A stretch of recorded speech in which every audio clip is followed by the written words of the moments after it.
My name is Alyssa Carter, and before my world turned upside down, I lived a quiet, predictable life in a modest townhouse on the outskirts of Atlanta. I was 29, single and balancing 3 jobs, working part-time at a local pharmacy, doing evening shifts as a delivery driver, and on weekends, babysitting at a daycare center. Life wasn't easy, but it was honest. Every cent I made went to bills, gas, groceries, and most importantly, my daughter, Hope. Hope was 6 years old, bright-eyed, curious, and full of sass. She was my everything. When I looked at her, I didn't just see a child. I saw a promise I made to myself, that no matter how rough my past was, her life would be softer, safer. I packed her lunches with notes that said, "You are magic," and even when I was bone-tired, I'd sing her lullabies until she drifted off. But behind the lullabies and peanut butter sandwiches was a silent war. My ex, Marcus Reynolds, was the father of my child. Or so I believed. We had been high school sweethearts turned bitter co-parents. He cheated on me 2 months after I gave birth, and since then, our relationship had been little more than bitter texts, missed pickups, and a custody arrangement that felt more like a battlefield than a schedule. I had full custody. Marcus had visitation every other weekend, visits he rarely showed up for. And despite what he claimed later, I never once stopped him from seeing Hope. In fact, I begged him to be consistent for her sake. But Marcus liked control more than consistency. When he was around, he played the charming father on Instagram. When he was gone, it was radio silence. Still, I never dragged him to court. I never demanded child support. I figured I'd rather struggle on my own than have to beg a man who didn't care. I told myself I didn't need his money, just his effort. But effort never came, just attitude. Then one Monday morning, while dropping Hope off at school, I ran into Monica, one of the other moms. She tilted her head and gave me this look, half confusion, half concern. "Hey, you okay?" she asked. "Yeah? Why wouldn't I be?" Monica hesitated. "Just saw something weird on Facebook. Marcus posted this long rant about deadbeat moms and how he's taking someone to court for child support fraud. Didn't mention names, but..." My stomach sank. I didn't even go home. I sat in the school parking lot and pulled up Marcus's page. There it was.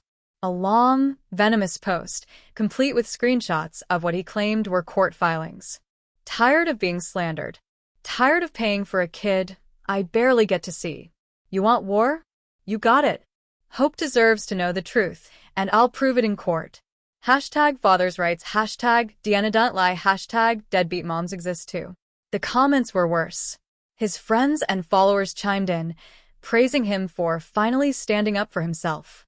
Some even accused me directly, tagging my name with laughing emojis.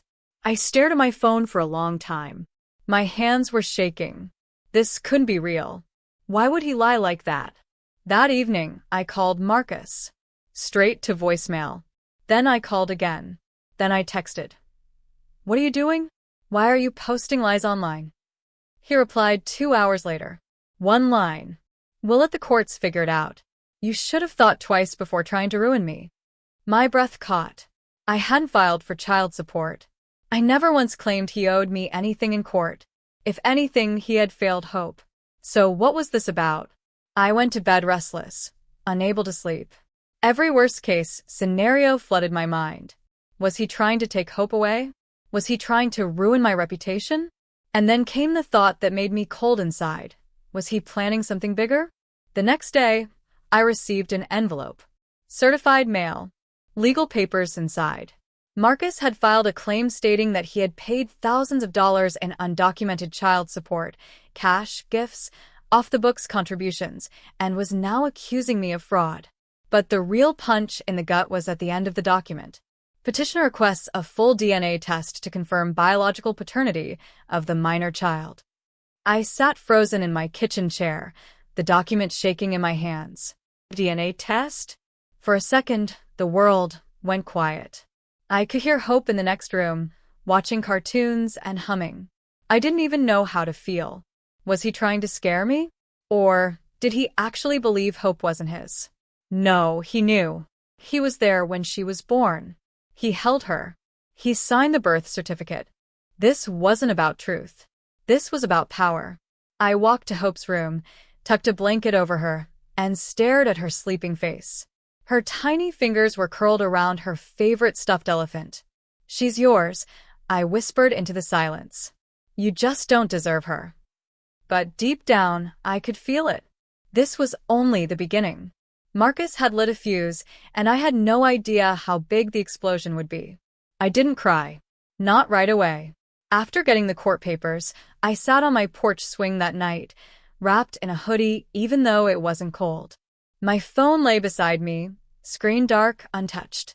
I could hear crickets, passing cars, the occasional bark of a neighbor's dog, but inside me, it was just silence.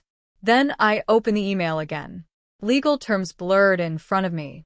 Petitioner claims, respondent denies, request for full paternity testing. I had been accused of being a fraud, a liar, and a thief. Marcus had painted me out as some scheming woman who had tricked him into fatherhood and then leeched off him for years. And even though I knew the truth, I couldn't shake the nausea building in my stomach. The next morning, I called Tracy, my best friend and unofficial life coach since college. "You need a lawyer," she said before I even finished explaining. "Like yesterday." "I can't afford one." "Then we'll find someone pro bono."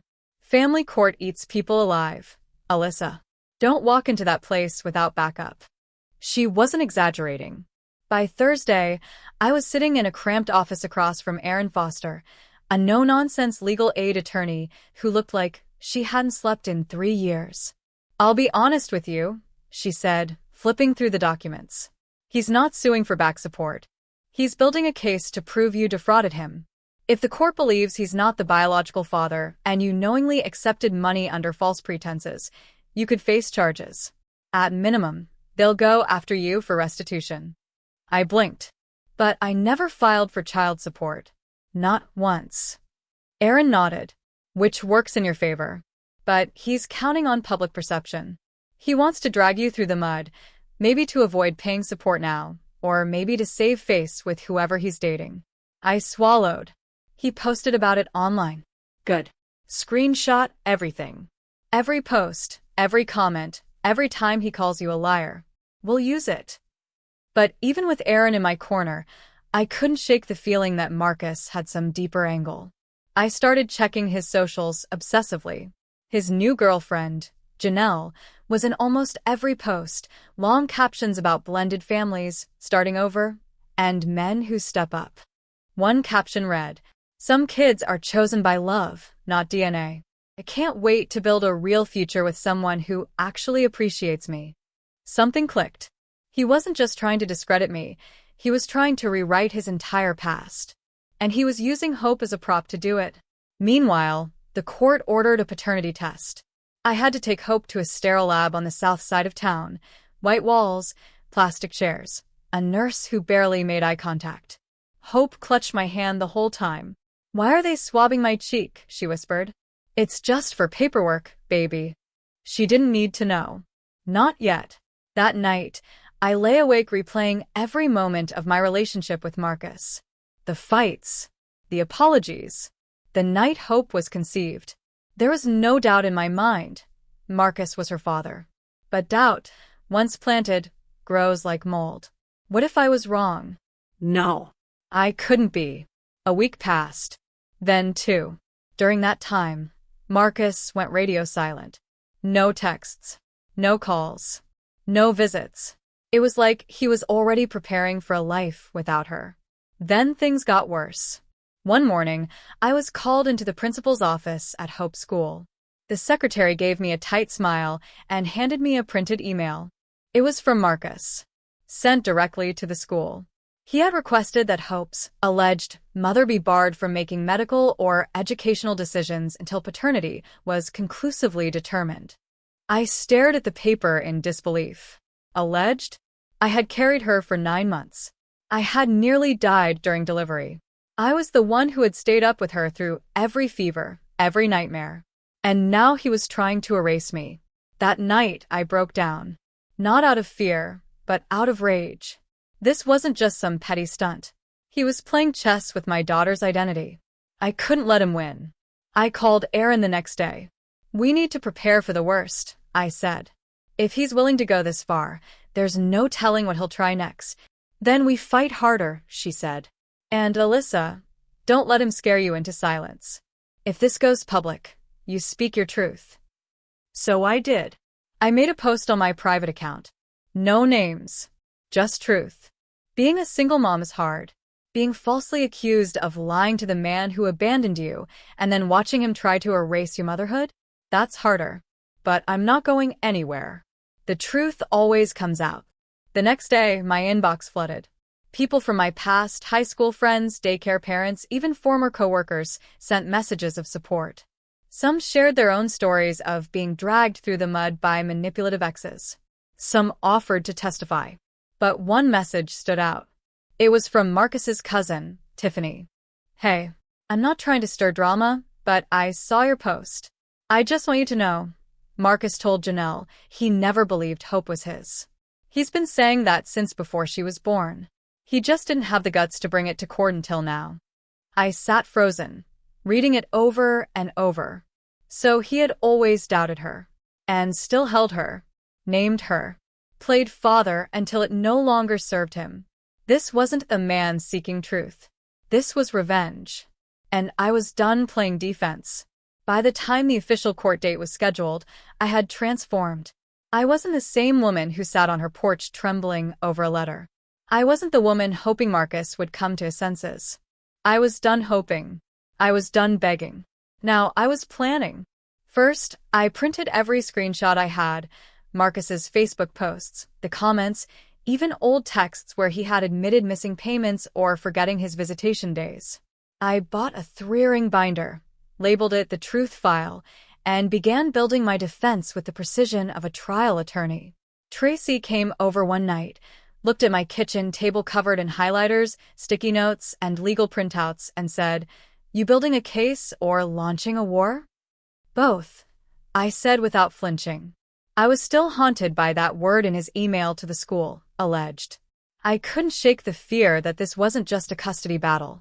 It was identity theft, motherhood theft. Marcus didn't want shared parenting. He wanted erasure. And if he could plant even the smallest seed of doubt, he'd twist it into a vine that strangled everything. So I made a plan. I met with Aaron twice a week. We organized a witness list. Monica, the mom who first told me about Marcus's posts, agreed to testify.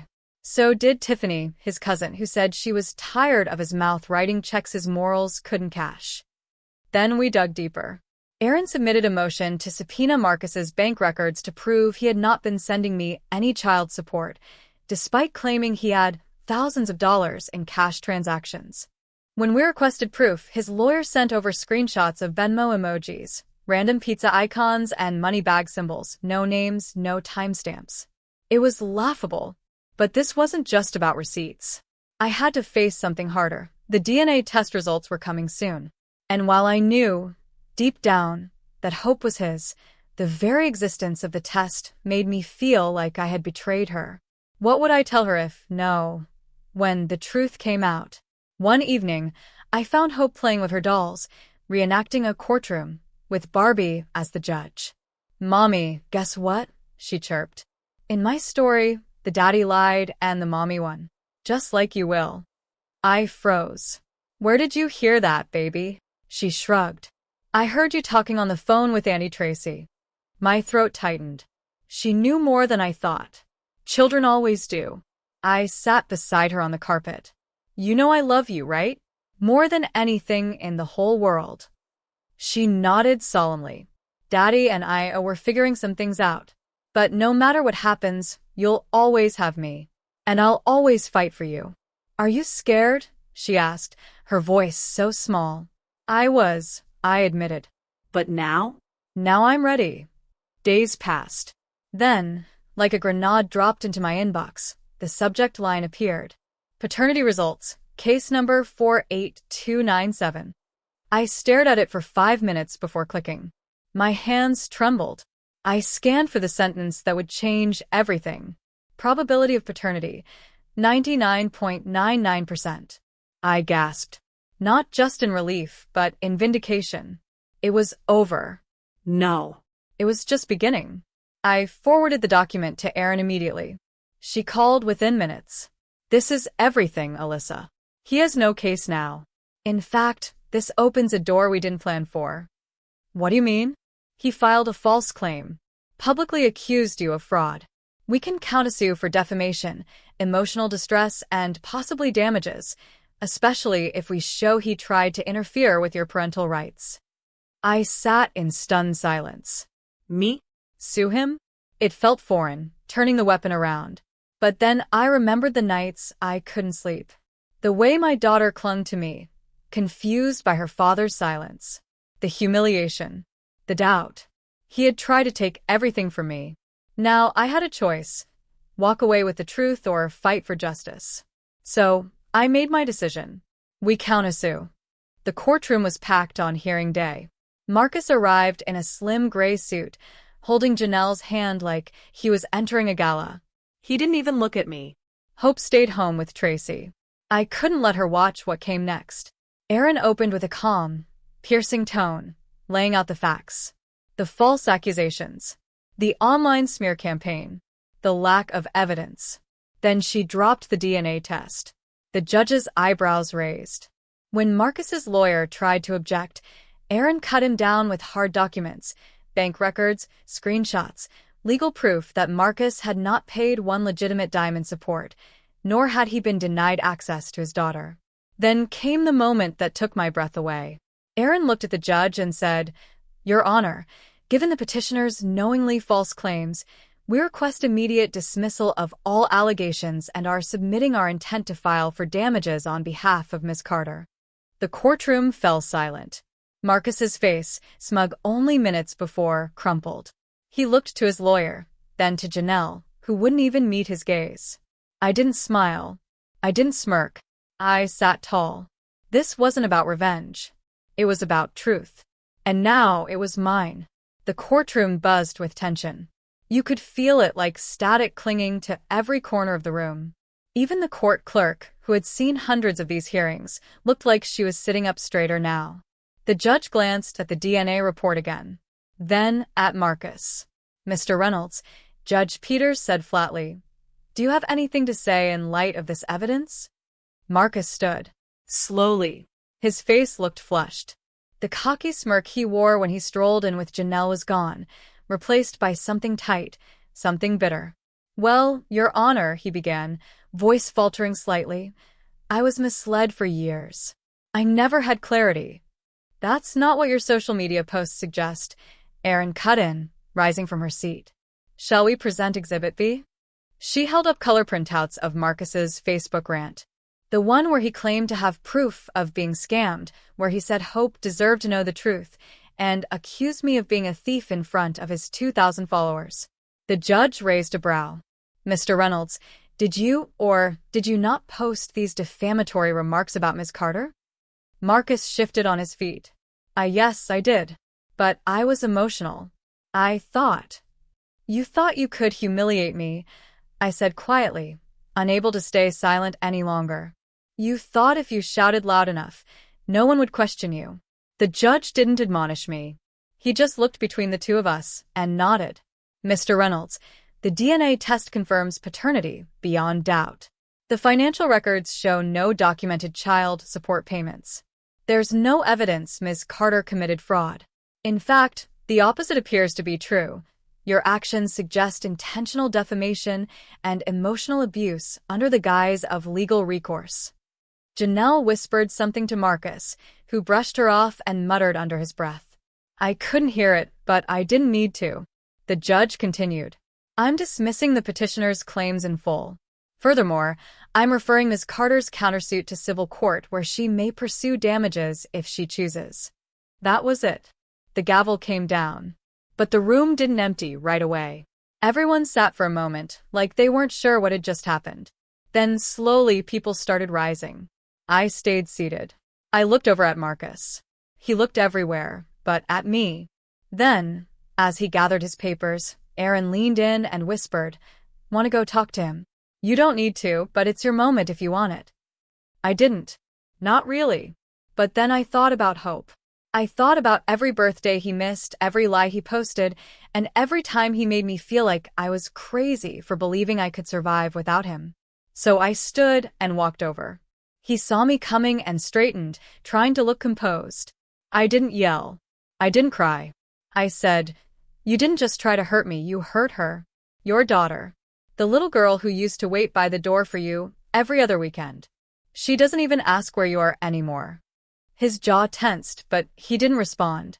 "I forgave you for leaving me, but I'll never forgive you for abandoning her and then blaming me for your cowardice." Then I turned and walked away. I didn't need his apology. I needed closure. Outside the courtroom, the sunlight hit differently. It was the kind of sharp, cold light that made everything feel real. Clear. Honest. Tracy was waiting for me with open arms. Erin smiled, shaking her head. You did it, she said. You stayed calm.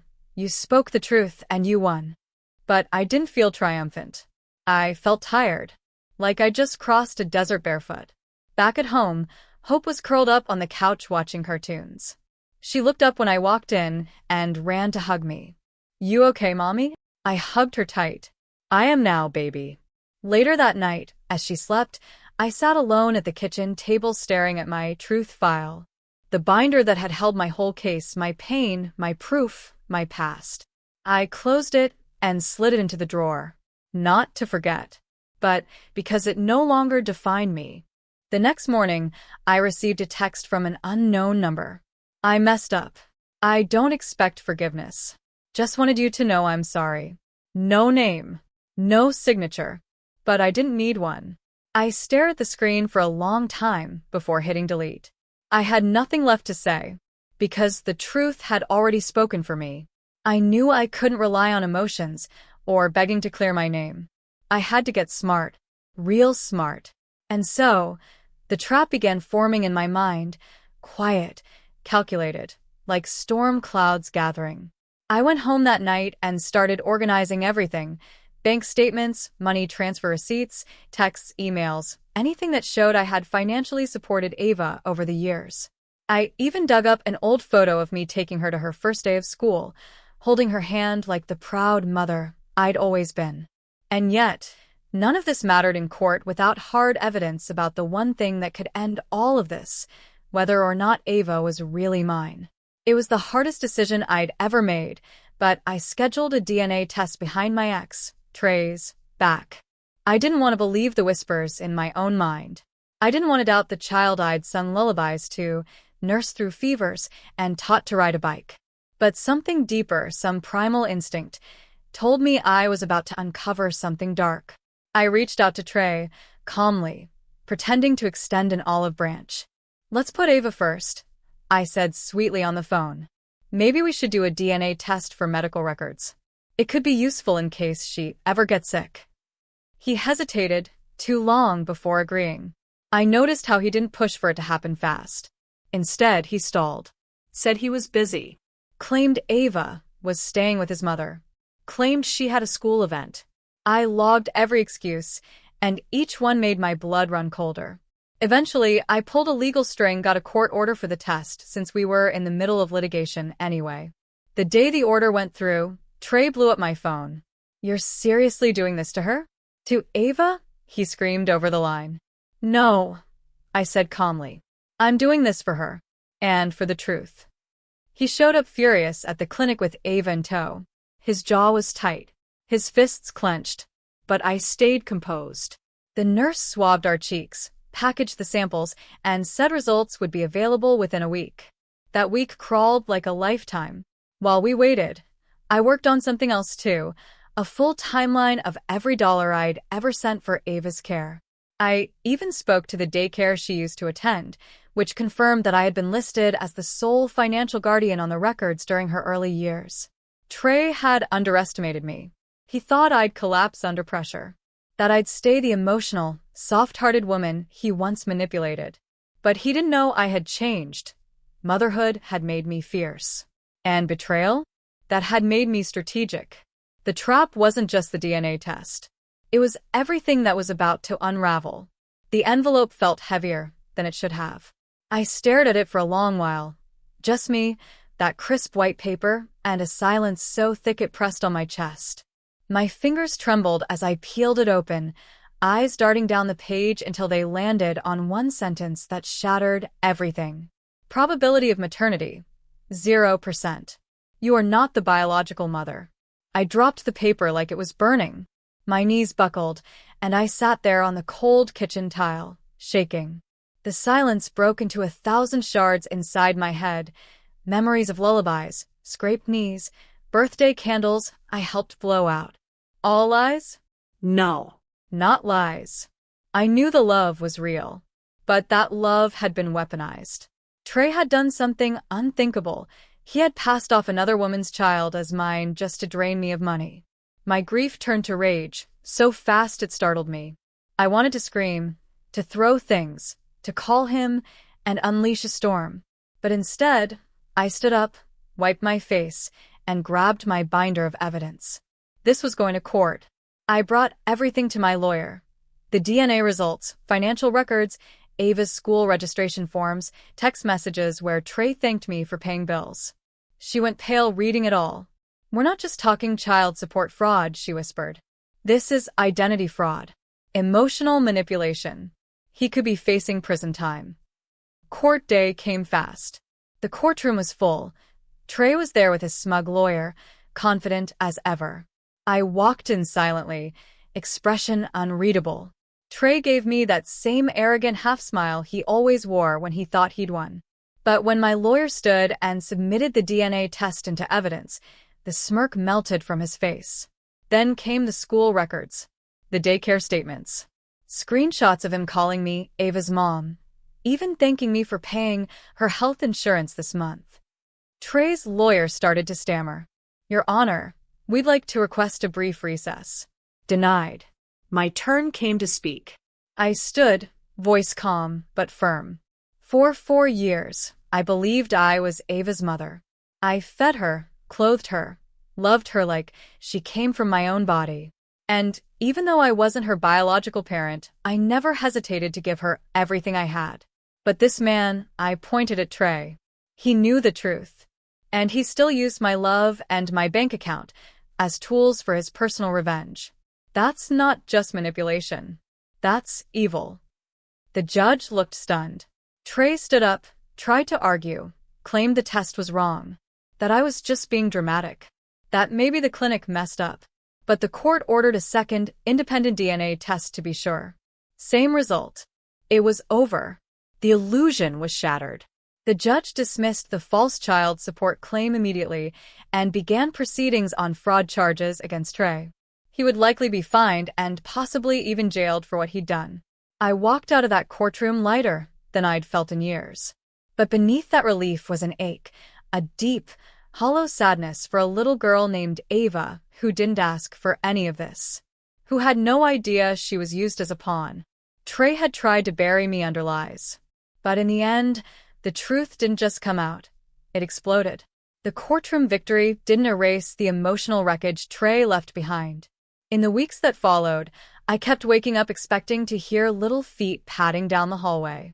I'd cooked too much breakfast, folded tiny clothes that no longer belonged to me. The silence in my apartment felt colder than it used to. I wasn't grieving the loss of a financial burden. I was grieving a child I loved like my own. Ava had called me Mom for almost 5 years. And while Trey might have orchestrated a massive lie, Ava was just a child, innocent, unaware, caught in the middle of his manipulation. That hurt more than anything. I'd built a life around the belief that I was her mother. Now I had to dismantle it brick by brick. The aftershocks of the court ruling rippled through my world. My friends were stunned. Some didn't know what to say. Others offered awkward sympathy. One of them even asked, "Don't you feel stupid?" No, I didn't feel stupid. I felt betrayed. And heartbroken. But not stupid. I refused to let Trey's deception define me. He might have tried to destroy my life with lies, but all he did was expose his own emptiness. The truth, once buried, had come back with the force of an earthquake. And even though the rubble remained, I was free. Free from his manipulation, free from the constant fear of what lie he'd spin next. And strangely, In the wreckage, I found something else. Strength. A strength I didn't know I had, forged through pain and clarity. I started therapy, reconnected with my sister, and began writing again, something I hadn't done in years. I even started volunteering with a nonprofit that helps women facing custody and child support battles. Every time I told my story, someone else found their voice. Trey had taken years of my life, but he didn't get to take my future. I was still healing, still learning how to let go of someone I never truly had. But in the quiet, something beautiful had begun to bloom. A life rooted in truth. 3 months later, I got a call from Trey's sister, Nina. We hadn't spoken in over a year, not since Trey cut off all ties between me and his family when I started asking for joint custody. Her voice was trembling. Trey got arrested, she said. Fraud. And something about falsifying court documents. I blinked. At first, I thought it was some cosmic joke. But it wasn't. Turns out, Trey had forged Ava's birth certificate. He'd replaced the original with one listing me as the mother.